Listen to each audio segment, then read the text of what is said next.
No, ahojte zetoráci, priatelia. Tak, zdravím vás pri ďalšom videjku renovácie Zetor 2023. No a teda ideme sa pozrieť, ako sa nám darí, čo máme hotové, čo nás ešte čaká. No a v prvom rade teda by sme začali motoríkom. Motor sme mali naštartovaný. Motor nám šlápe, všetko v poriadku.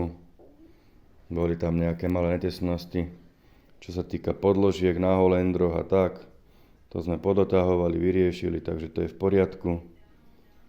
No a teda ďalej, čo samozrejme je hneď na začiatku vidieť, máme už nahodenú nádrž, blatníky, zadné svetlá, predné svetlá. Máme natiahnutú elektriku. Môžeme si na to aj tak v skratke pozrieť. No, takže už keď som tu na paneli, môžem spomenúť aj štítok máme nahodený. Tu máme reťazku na zdvíhanie dečky pred chladičom vpredu. To máme natiahnuté. Potom tu máme lánko dekompresora, to máme funkčné, to nám všetko funguje. No a potom tu máme prístrojovku. A teda môžeme si ukázať tú elektriku, zapnem kľúčik, svietia nám kontrolky, máme dobíjanie, mazanie. Samozrejme, keď naštartujem, tak kontrolky zhasnú, všetko nám to funguje, dobíjanie, mazanie. No a potom teda dám prvú polohu, mám osvetlenie prístrojovej dosky, dám druhú polohu, tu nám svieti kontrolka svetiel, svietia nám predné svetlá, plus nám svietia zadné svetlá. Ako tu na tá elektrika je jednoduchá, nič zložité, nemá to smerovky, takže vypnem, kľúčik vyťahnem, trúba nám funguje, samozrejme tlačítko štart funguje, teraz nejdeme štartovať, tak hovorím, toto máme hotové. Bola to taká piplačka s tou elektrikou, nemám to moc rád takéto roboty, no ale tak bolo to treba spraviť, tak máme chvála Bohu za tým. No a teda máme batériu nahodenú, včera som taký úchyt vyrábal na batériu, aby sa nehýbala, aby niekde netancovala, neutekala. No a teda tu máme potom tie predné svetlá, sú na pasáku takto dole. Potom vlastne, keď sa dá kapotáž, tak nie sú otvory. Cez túto svieti. No a tak aspoň takto skrátke vám chcem spraviť také krátke videjko. No a čo nás čaká ďalej? Ďalej nás čaká kapotáž predná, však náhodenú som ju mal, je to doladené, aby to pasovalo, čo sa týka aj s nádržou. To som musel robiť ako prvé.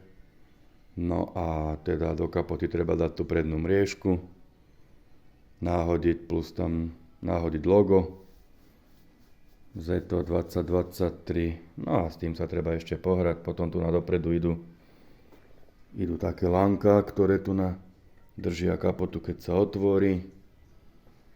Tak s tým sa teraz pôjdem zabávať. No a tu na také detaily, čo sa týka týchto gum, to som ponahadzoval. Tu na, aj tu na. No, môžeme si takto teda ešte prejsť dokola. Aj teda trúbu. Máme originál PAL, tak ako má byť. Tu je tá dečka pred tým chladičom, čo som spomínal. To sa ako v zimnom období používa. Tu je to lánko, ktoré vedie k tej prístrojovej doske. Tu máme výfuk, tak ako má byť originál. No, dynamo, pozapájané, regler. Ten ma trošku potrápil, mal som tam iný. Regler nefungoval, ale mi to tak ako to malo. Tak som zohnal druhý originál, lebo tu na totiž ide o to, že podľa toho, aké máte dynamo, treba dať aj regler. Tu na originál je 150/12, tak tým pádom treba tam mať aj taký reglér, však on sa dá trošku ešte potom doladiť, aby to ani moc neprebíjalo a potom sa to hreje a robí to šarapatu, ale tak chvála Bohu, mám to vyriešené. No a teda takto sme v takomto štádiu, teda už sme zase postúpili. No a tak hovorím, všetko to boli také časovo tiež píplačky, roboty, porobiť to, pozapájať. Tu aj teda máme to gumu, Origoš, čo má byť aj takáto krytka, teda sa dá teraz, vyrábajú to zohnať na tento setorík. No a takže to máme. Riadiacu páku, aby nezapierala do tohoto plechu, to tiež bola fúška, doladiť to, aby to nebolo dotrieskané, obité. No a takže celkovo veľa času je s tým práce, námahy, ale tak hovorím, robím si to pre svoju radosť, tak tým pádom ma to teší a keď takto sa postúpi, tak je to radosť. No a tak ideme teda si ešte povedať, čo nás čaká ďalej. Ďalej teda sme hovorili teda, že idem robiť si tú prednú kapotáž, potom tu na sem budeme nahadzovať rám kabínky, plus dopredu ide do toho štítu, ide to malé sklo priezorové. To treba ponahadzovať, ešte tam máme nové tesnenia. Nové sklá som zohnal, takže to treba nahodiť do rámu. No a potom to môžeme zmontovať. No a čo nás teda bude potom čakať ďalej? Samozrejme, teda sa nám pokazilo počasie. Budem potrebovať pásy, niekde si na rovinu vyťahnuť a očistiť, nastriekať. No a teda nahodiť potom pásy a by sme sa mohli už z dielne pohnúť von.